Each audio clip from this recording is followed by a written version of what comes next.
Motorland. The crowning glory here in Marquez is the comeback to top all comebacks. Marquez is the 2025 MotoGP World Champion.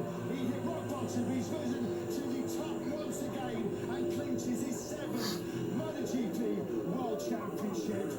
Now the emotion, all the tears will come flooding out. He has done it. Comeback loading, comeback fully loaded. Overcome by emotion.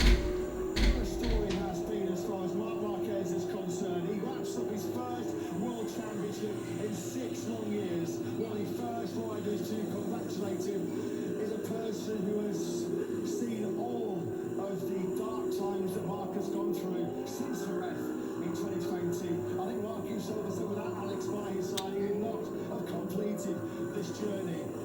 This is going to feel immense. This is going to feel like the weight of the world has been lifted